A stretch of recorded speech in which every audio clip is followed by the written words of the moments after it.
Chapter 71 मुक्त प्रसन्नता। आचार्य विष्णुगुप्त की आज्ञा के अनुसार आज मध्याह्न से पूर्व विजय मुहूर्त के समय महाराज चंद्रगुप्त का कौशेय कुटीर नगर के बाहर आधे कोस की दूरी पर गंगा के किनारे बनाया गया था। महाराज चंद्रगुप्त, आचार्य श्री, काशीराज आदि राजपुरुष वहीं बैठे थे और प्रति घटिका प्राप्त होने वाले विजय के समाचार सुन रहे थे। संदीप ने घननंद के सर्वनाश की सारी बात बताई। सबको हर्ष हुआ। आचार्य बोले, आर्य संदीप, सम्राट और उनके पुत्रों के शवों की क्या व्यवस्था की है? मैं आपको यह समाचार देने के लिए इधर आ रहा था, तब तक वे सभी शव राजभवन के बाहर राजमार्ग पर पड़े थे। चंद्रगुप्त ने कहा, संदीप, तुम जाओ और ससम्मान उन शवों के दाह संस्कार की व्यवस्था करो। आचार्य बोले, राज्य की व्यवस्था के अनुसार उनका दाह संस्कार गंगा तट पर ही होना चाहिए। महाराज चंद्रगुप्त उन्हीं के पुत्र हैं, वे ही अंत्येष्टि क्रिया करेंगे। तुम जाओ और सम्मान पूर्वक उनकी अंतिम शव यात्रा की तैयारी करो। जब शव यात्रा निकले तब महाराज चंद्रगुप्त को ज्ञात करो, वे स्वयं अपना पुत्र धर्म पूरा करने वहां आ पहुंचेंगे। संदीप नमस्कार कर खड़ा हुआ। तभी एक सेना नायक अश्व से उतरकर हाँफता हाँफता वहां आया और नमस्कार कर बोला, महाराज, अत्यंत शोकपूर्ण समाचार देने का दायित्व मुझ पर आया है। महाराज पर्वतक मृत्यु को प्राप्त हो गए हैं। चंद्रगुप्त ने आश्चर्य के साथ कहा, महाराज, पर्वतक? हाँ प्रभो, वे राजभवन पर कब्जा कर रहे थे। वे उसी विशाल राजभवन में स्थित राजनर्तकी के महल में गए थे। राजनर्तकी सुषमा के खंड में वे निष्प्राण होकर भूमि पर पड़े थे। राजनर्तकी कहाँ है? काशीराज ने पूछा। महाराज पर्वतक के एक सैनिक ने उसे वहीं ढेर कर दिया, सेना नायक ने कहा। चंद्रगुप्त ने पूछा, क्या राजनर्तकी ने उनका खून किया है? प्रभो, यह एक पहेली बन गई है। महाराज पर्वतक के शरीर पर शस्त्र प्रहार का कोई घाव नहीं दिखाई देता। वे प्राण विहीन अवस्था में धरती पर पड़े थे। चंद्रगुप्त गंभीर हो विचार करने लगे।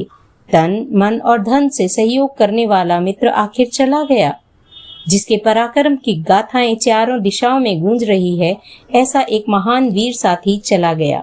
वाह रे नियति। आचार्य ने कहा, संदीप, तुम जाओ और नगर की व्यवस्था संभालो। नगर का पूरा दायित्व आज रात तुम पर है। कल प्रातः मैं और काशीराज नगर प्रवेश करेंगे। तुम ढिंडोरा पिटवाओ और जनता को धैर्य रखने के लिए कहो। उनको अभय दो। देवी चित्रलेखा के वहां भी यह समाचार भेजो कि मैं कल प्रातः उनके भवन में 2 घटिका के लिए आऊंगा। नमस्कार कर संदीप चला गया। चंद्रगुप्त की पीठ पर हाथ रखकर आचार्य बोले, वत्स, शोक मत करो। पर्वतक की मृत्यु का रहस्य मैं समझ चुका हूँ। क्या गुरुदेव? एक विजेता के लिए वह कारण अत्यंत भयास्पद है। उसकी चर्चा करना व्यर्थ है। तुम सब जानते ही हो सुषमा के शरीर में क्या था। आचार्य ने कहा। ओह, चंद्रगुप्त के मुंह से निकल पड़ा। आचार्य ने कहा, अफसोस करने का कोई कारण नहीं है। उनकी वीरता को लज्जित करने वाला दोष अंततः उसकी मृत्यु का कारण बन गया। मैं अपने कुटीर में जा रहा हूँ। आज रात में प्रथम प्रहर के बाद महामंत्री श्रीयक मेरे पास आएंगे। इतना कहकर आचार्य चाणक्य ने अपने शिष्य मन्यु के साथ वहां से रवाना हो गए। पर्वतक की मृत्यु के समाचार व्यापक बनने लगे। नगर में सम्राट के सर्वनाश का वृत्तांत त्वरित गति से फैल गया। यह समाचार सुनकर अपने घर में बैठा सम्राट का एक मंत्री और प्रियवर्मा के पिता का मित्र वेणुदत्त तत्काल एक रथ में बैठकर देवी चित्रलेखा के भवन की ओर रवाना हुआ। देवी चित्रलेखा को भी ये समाचार संध्या के पश्चात तत्काल मिल गए थे, किंतु प्रियवर्मा को आघात न लगे इसलिए ये समाचार उनको ज्ञात नहीं कराए थे। पर्वतक की विराट सेना ने गंगा मार्ग से नगर में प्रवेश कर दिया है। यह समाचार प्रियवर्मा को प्रातः ही प्राप्त हो गए थे। 1-2 बार बाहर निकलने की तैयारी भी की थी, परंतु चित्रलेखा ने प्रयत्नपूर्वक उसे भवन में ही रोक लिया था। प्रियवर्मा के खून में नृत्य करने वाला छात्र तेज सभी बंधनों को तोड़कर युद्ध में जाने के लिए तड़प रहा था, किंतु चित्रलेखा की प्रेम भरी प्रार्थना के समक्ष वह लाचार था। इस प्रकार मन से व्यग्र तथा शक्ति होने पर भी निराशा के अंधकार में फंसा प्रियवर्मा संध्या के पश्चात अपने कक्ष के एक वातायन के पास बैठा था। देवी चित्रलेखा आचार्य धेनुदत्त के साथ एक राग की आवृत्ति कर रही थी। भवन की दीपमालाएं चारों ओर प्रकाश फैला रही थी, परंतु उस प्रकाश में न उत्सव था न उत्साह। और इसी समय मंत्री वेणुदत्त का रथ भवन के प्रांगण में प्रविष्ट हुआ। वेणुदत्त रथ से नीचे उतरा। चित्रा ने उसका अभिवादन किया। वेणुदत्त बोला, देवी चित्रलेखा कुशल है ना? हाँ, आपकी कृपा से कुशल है। आर्य प्रियवर्मा? वे भी स्वस्थ हैं। मुझे उनसे महत्वपूर्ण कार्य के लिए मिलना है, वेणुदत्त ने कहा। चलें, आर्य प्रियवर्मा ऊपर के कक्ष में बैठे हैं। देवी चित्रलेखा रागिनी की आवृत्ति कर रही है। आप प्रियवर्मा के पास बैठें, मैं देवी चित्रलेखा को वहीं भेज देती हूँ। चित्रा की आज्ञा से एक परिचारिका वेणुदत्त को आर्य प्रियवर्मा के कक्ष में ले गई और चित्रा देवी चित्रलेखा के पास गई। प्रियवर्मा के कक्ष में प्रवेश करते ही वेणुदत्त ने कहा, वत्स। कौन? प्रियवर्मा की दृष्टि को मोड़कर देखा और वेणुदत्त को देखते ही खड़े हो नमस्कार कर कहा, आप? हाँ, समय मुझे यहाँ खींच लाया है। क्यों, क्या हुआ? एक आसन पर बैठते हुए वेणुदत्त बोला, क्या आप नहीं जानते?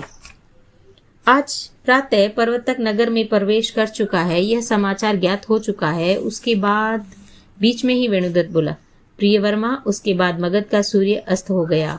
इसका तात्पर्य?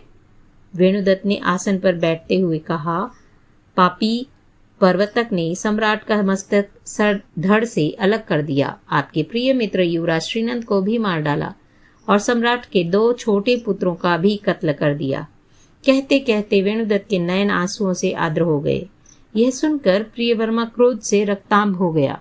वह आसन से अचानक उठकर बोला, इस घोर क्रूर कृत्य का बदला अभी इसी क्षण लेना चाहता हूँ। उसका वाक्य पूरा हो उससे पूर्व ही चित्रलेखा ने कक्ष में प्रवेश किया। वेणुदत्त ने देवी को नमस्कार किया। चित्रलेखा एक आसन पर बैठी। प्रियवर्मा क्रोध से आरक्त वाणी में बोला, वास्तव में ही मगध का सूर्य अस्त हो गया है। सम्राट के ही गद्दार सेनापतियों के कारण ऐसा हुआ है। आप सब मिलकर मुझे कुछ साधन उपलब्ध कराएं। मैं अभी चंद्रगुप्त के शिविर में जाकर उसके पाप कृत्य का बदला लेना चाहता हूँ। वेणुदत्त बोला, आप इतने उतावले ना हो। मैं अधीर नहीं हो रहा हूँ, मेरा धर्म मुझे पुकार रहा है। मैं आत्मविश्वास पूर्वक कह सकता हूँ कि कल सूर्योदय से पूर्व ही मैं चंद्रगुप्त का सिर छेद कर प्रतिशोध की धधकती आग को बुझा दूंगा। चित्रलेखा समझ गई कि वेणुदत्त ने सम्राट के वध की बात की है और वह बोली, प्रिय, आपका स्वास्थ्य अभी भी ठीक नहीं है। प्रियवर्मा बोला, देवी, मुझे अपने शरीर की तनिक भी चिंता नहीं है। मेरी भुजाओं में शक्ति है। मुझे अपने भुजबल पर अटूट विश्वास है। मुझे जाने से मत रोको। वेणुदत्त बोला, आर्य, समय का सामना करना उचित नहीं होता। बुद्धिमान व्यक्ति सदा अवसर की प्रतीक्षा करते हैं। तुम अधीर मत बनो। सम्राट की विराट सेना भी सम्राट को बचा नहीं सकी। तुम अकेले समय को रोक नहीं पाओगे। मैं समय को रोकना नहीं चाहता, किंतु अपनी आग बुझाना चाहता हूँ। मगधेश्वर का क्रूरता पूर्वक अंत करने वाला एक भी व्यक्ति धरती पर जीवित ना रहे, यही मेरी कामना है। राज्य लोलुप चंद्रगुप्त के कारण ही यह अन्याय हुआ है। उसी ने मेरे पूज्य पिताश्री का वध किया है। मैं आज बदला लेना चाहता हूँ। कहते कहते प्रियवर्मा का चेहरा लाल हो गया। चित्रलेखा अवाक थी। वेणुदत्त ने कहा, मित्र, राजनीति के इस सूत्र को विस्मृत मत करो। यदि शत्रु प्रबल हो तो अवसर की प्रतीक्षा करनी चाहिए और स्वयं को प्रबल शक्तिशाली बनाने का प्रयत्न करना चाहिए। आज समूचे नगर पर चंद्रगुप्त के सैनिक अधिकार जमा चुके हैं। नगर के बाहर चंद्रगुप्त के कुटीर तक पहुंचना अत्यंत कठिन है। तुम अधीर मत बनो और इन सारी घटनाओं को पी जाओ। यह सुनकर प्रियवर्मा कुछ शांत हुआ और अपने आसन पर बैठा। उसी समय उद्यालक ने कक्ष में प्रवेश किया। चित्रलेखा ने पूछा, क्या कोई समाचार है? हाँ देवी। क्या?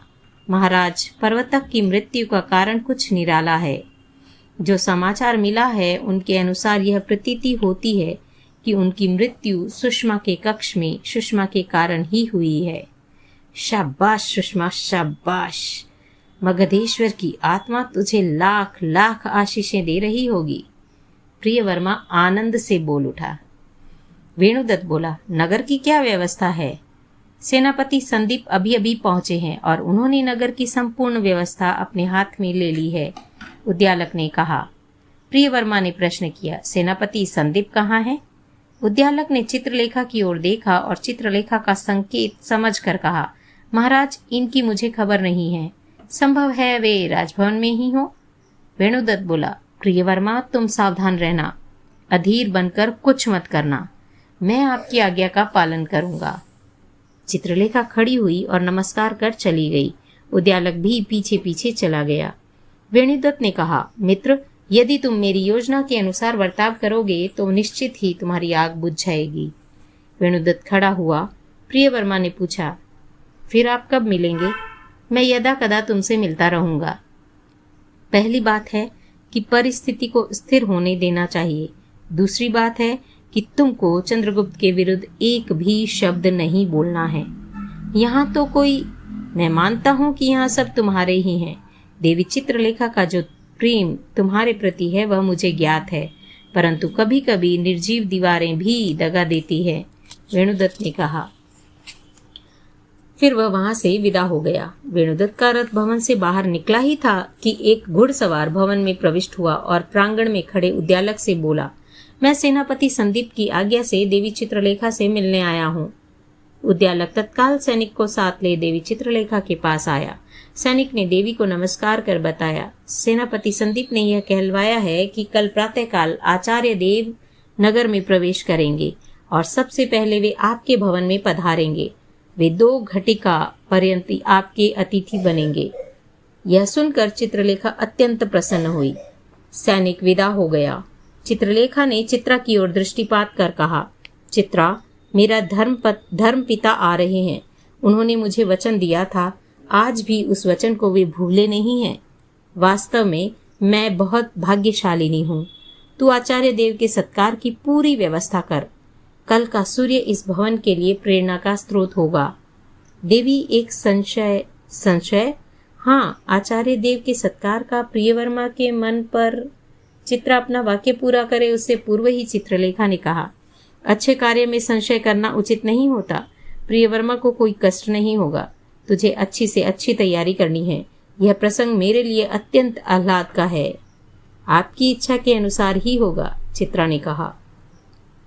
चित्रलेखा अपने शयन कक्ष की ओर गई। आज उसके हृदय में अपूर्व आनंद उछल रहा था। एक दिन वह था जब आचार्य देव इसी स्थान पर आए थे। गुप्त वेश में चंद्रगुप्त आए थे और सेनाजीत भी। इसी स्थान पर आचार्य ने चित्रलेखा को धर्मपुत्री माना था। इसी स्थान पर चंद्रगुप्त ने चित्रलेखा को भगिनी यानी बहन माना था और प्रस्थान का विजय तिलक करवाया था। और इसी स्थान पर राजनर्तकी के पद गौरव को लात मारकर आचार्य देव की योजना का एक अंग बनी थी। दिन बीत गए। ऐसे अनेक विचार चित्रलेखा के चित्त को प्रसन्न कर रहे थे। मुक्त प्रसन्नता।